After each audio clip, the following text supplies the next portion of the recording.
No niin, meillä on sitten venäjäksi kysymys. Petrus, что ты поешь дома для себя самого и что любишь петь в машине? Eli suomeksi, tykkäänkö laulaa kotona vai autossa? Kummassa tykkää laulaa enemmän? No nyt sattuneista syistä niin kotona ei voi aina laulaa, sen takia kun mä asun kerrostalossa. Tai voi sillä laulaa, mutta sitten joku saattaa ruveta jystämään kaljapullolla pattereita. Eli toisin sanoen siellä ei kannata hirveästi lauleskella. Mutta kyllä mä jonkun verran sielläkin laulan, mutta mä laulan ihan käytännön syistä autossa aika paljon, koska autossa on mukava laulaa. Mulla on ihan niin sanotusti hyvät poppivehkeet mun autossa ja on kiva laulaa sitten sen musiikin mukana. Mitä mä laulan? Mä yleensä laulan autossa niitä kappaleita, mitä mä harjoittelen. Ja sitten myös ääniteknisesti, siis harjoittelen ihan puhtaasti sitä laulutekniikkaa. Ja se on turvallinen paikka laulaa auto sen takia, koska sä saat siellä laulaa todellakin saat laulaa niin kova kuin sielu sietää. Sitten se on miellyttävää, jos ajaa pitkän matkaa, niin se menee niin kuin itsestään se harjoitus siinä. Kun laulamisen harjoitteleminen se ei ole pelkkää laulamista, vaan se on semmoisia vokaaliiseja, sellaisia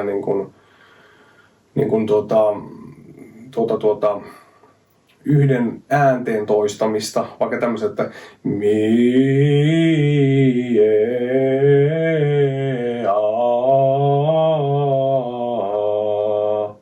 esimerkiksi. Sitten sitä voimistetaan sitä ääntä ja käydään niin kuin aina korkeammalle ja korkeammalle ja matalemmalle ja matalemmalle. Ne on tuommoisia, niin tuommoisia juttuja ne on hirveän arkisen kuuloisia ja niitä silleen niin kuin tuommoisia ääniharjoituksia, niin niitä harvemmin tehdään kenenkään kuulle, mutta sitä on aika paljon, niitä pitää kuitenkin ottaa muutaman 10 minuuttiakin melkeinpä päivittäin, että se ääni kestää sitä laulamista.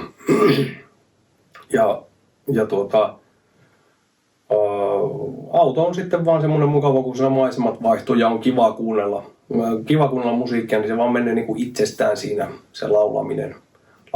Kotona on kans tietenkin mukava laulaa, mutta niin kuin sanoin, niin nyt tällä hetkellä se ei ole ihan semmoinen asia, että se onnistuu sillä tavalla, kun kuitenkin se ääni kantautuu tuossa kivirakenteessa aika hyvin, että ei tarvitse kauhean kovaa laulaa, niin se kuuluu pitää, enkä mä missään nimessä halua häiritä muita ihmisiä siellä. Mutta todellakin niin auto on se mieluisin paikka mulle laulaa, voi sanoa tällä tavalla, ihan ilman säestystä.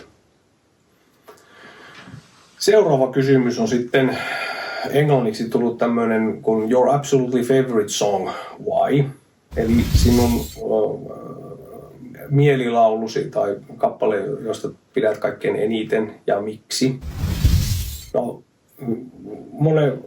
moni varmaan on samaa, tai miten mä sen sanoisin. Mulle on tullut tämä Rakastan elämää hyvin rakkaaksi kappaleeksi sen takia, koska se on niin omakohtainen laulu ja mä tuntun, niin kun mä olisin sitä omasta elämästäni kertonut, niin sen takia siitä on tullut kaikkein rakkain laulu. Ja mä uskon, että hirveän moni ihminen voi yhtyä siihen, koska se on hyvin semmoinen, se sanoma siinä laulussa on sellainen joka koskettaa oikeastaan, mä uskon, että jokaista ihmistä. Niin se ei ole mitenkään spesifinen millään lailla, että se on vain jonkun tietyn ihmisen. Niin mä uskon, että siihen voi kiinnittyä. Moni ihminen voi kiinnittyä siihen lauluun ja kokea sen omakseen. Mutta mulle siitä on tullut mun omaan elämänkäänteiden takia semmoinen mielilaulu. En mä kuuntele sitä itteni laulamana niin hirveästi. Joskus on sitä kuunnellut ihan sen takia, että onnistuko se hyvin se nauhoitus, mikä me tehtiin. Ja on ollut hirveän mahtavaa, siksi mä tässä nyt oon, että sitä on kuunneltu niin paljon, niin on mukavaa sitten, kun se on herättänyt kiinnostusta niin paljon, niin mä oon tässä vastailemassa kysymyksiin. Mutta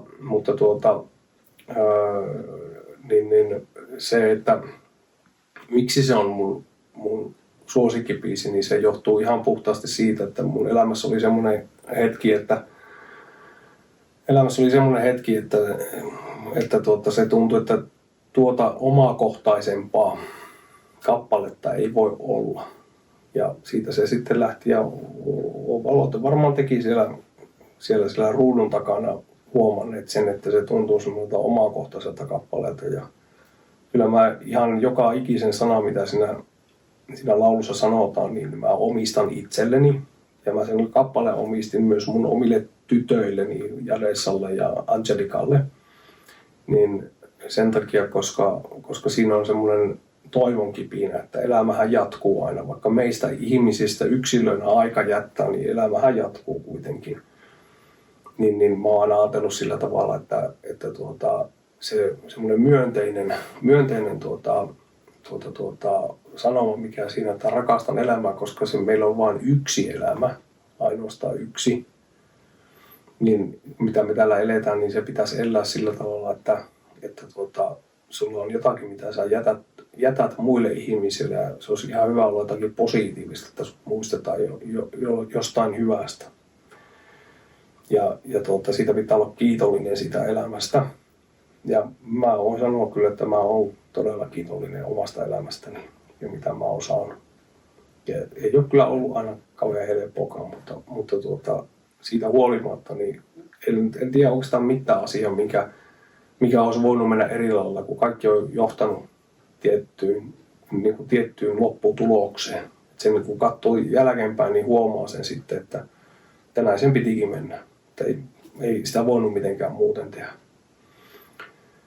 Siinä Rakasta elämässä, niin siinä on Rakastan elämää kappaleessa, niin sitähän on hirveän moni tulkinnut vuosien aikana ja on erityisen otettu siitä, että kun suomalaiset on tykännyt siitä Georg Otzin laulamana, niin minua on sitten verrattu häneen ja on meidän tulkintoja sitten jopa joku venäläinen fani teki musiikkivideon, missä oli minun laulama Rakastan elämää ja Georg Otzin laulama Rakastan elämää sille, että 5 sekuntia minä laulan ja 5 sekuntia Georg Otz. Koko biisi oli käyty harvinaisen paljon, joku on nähnyt vaivaa sitten. Se oli aivan uskomaton, että joku arvosti niin paljon sitä.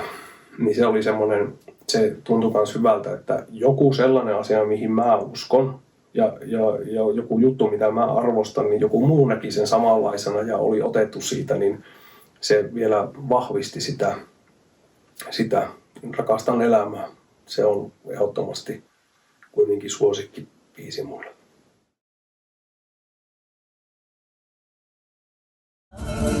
Bamboleo,